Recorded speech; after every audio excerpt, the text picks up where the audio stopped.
time. It's time! Match point for RRQ. Can GEEK Fam handle the pressure?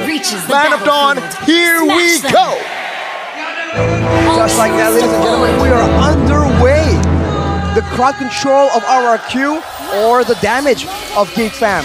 With only Tarizla, it's going to be a bit more predictable. Can RRQ get a dominant end to this insane just subversion of expectations?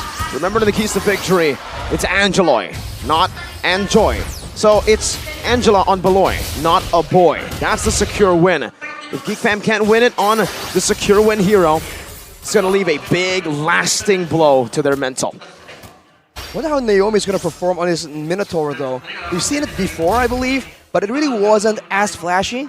He's going with the Wilderness Blessing as well as the Angela and the Lilia actually. Everybody wants to be around the map. Mobility is the name of the game. Okay, first minute here has elapsed. Seems like no first blood, no crazy rotations, no crazy invades. But again, here Nile opts for an MP Rage, though Lancelot nowadays can build hybrid.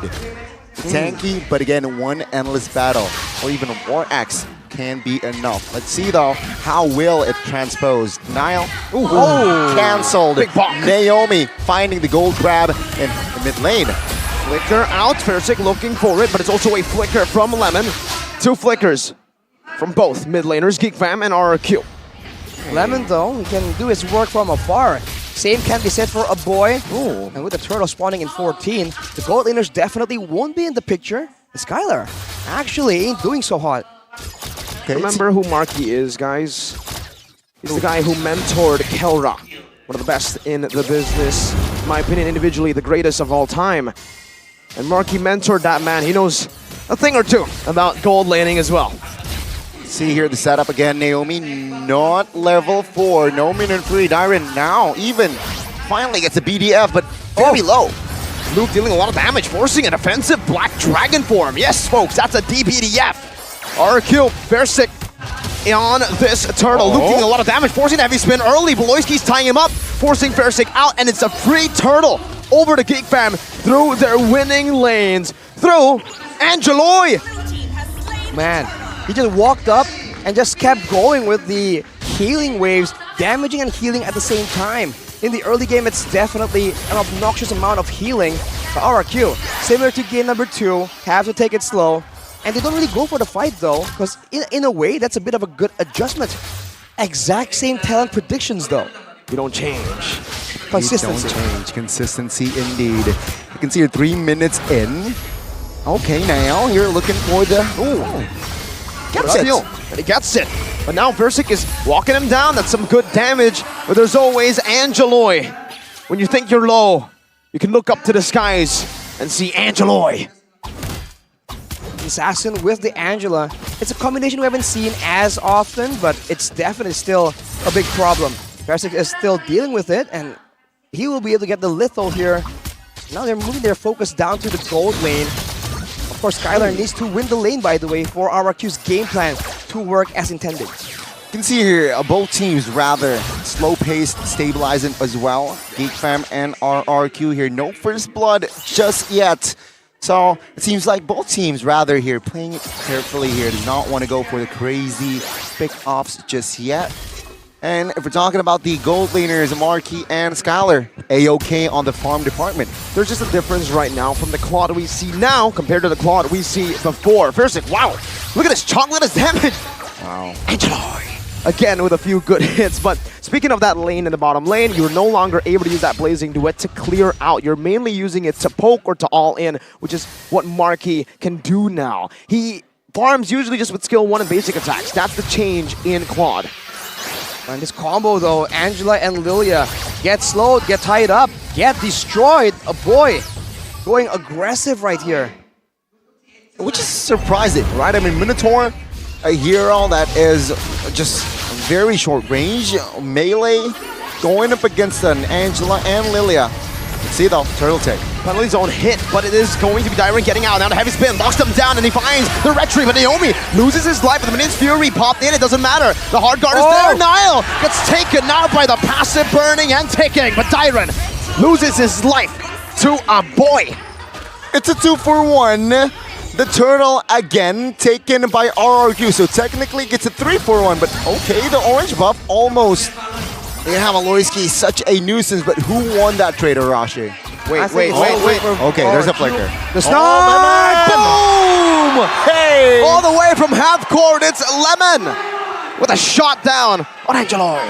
Overall, man, I think it's worth it for RRQ. They waited for the second objective. Now they have a bit more items, a bit more levels to play around with, and the Angela obnoxious early game has fallen off quite a bit. But Lemon, though, needs to be careful. A boy will be that aggressive laner that tries to solo kill you.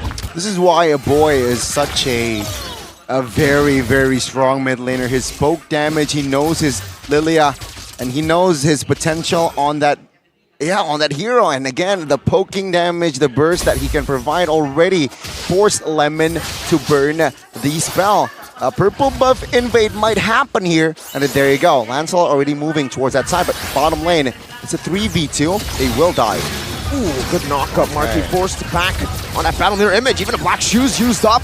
Skylar gets chunked though. Down super low, only with the help of a little bit of healing from Naomi's kit. Audience prediction, it's down to a single digit. Ladies and gentlemen, presented to you by the Samsung Galaxy A34, 8545G, 92-8. That's the concern later on for GEEK fam. If they're trying to dive towards Lemon and Skylar, there's just so much protection. As long as RRQ don't overextend, considering it's the last game, potentially, that is the concern, right? Will they get overhyped? Will they overchase? And that will be when the healing, the slows, the backwards fighting from GEEK fam with the Lilia and the Angela, and Claw technically, can be devastating against RRQ.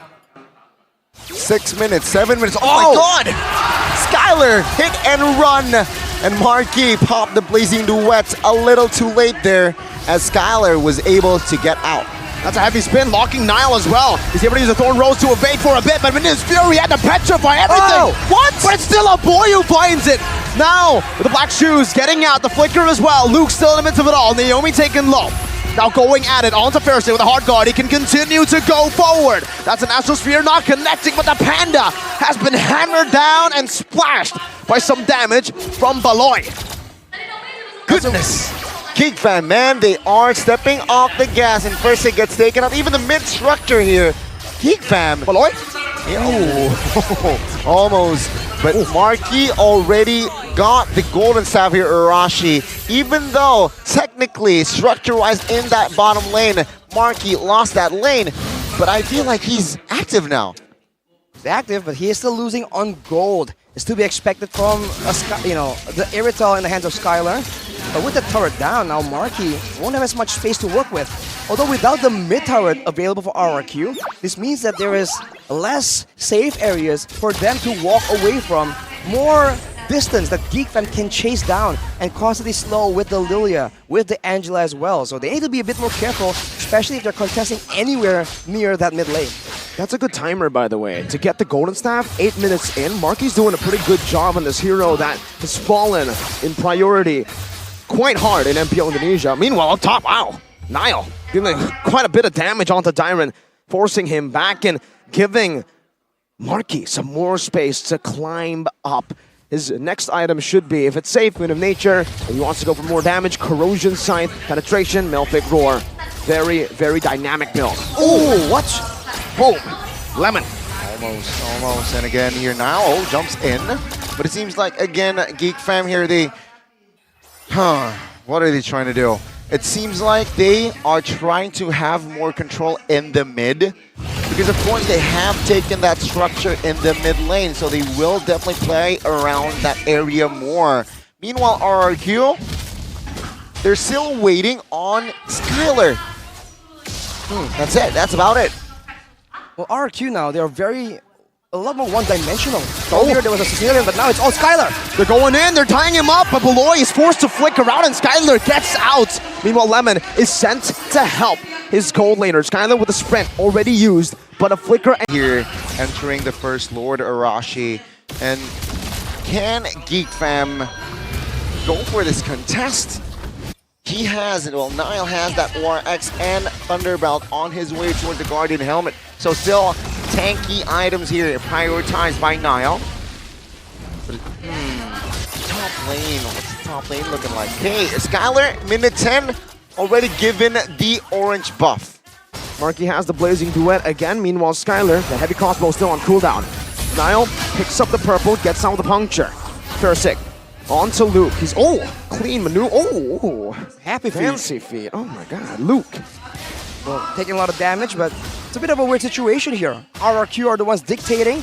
GEEK fam are the ones with more maneuverability, and they go for Skylar! Oh my god, Marky! With a Blazing Duet!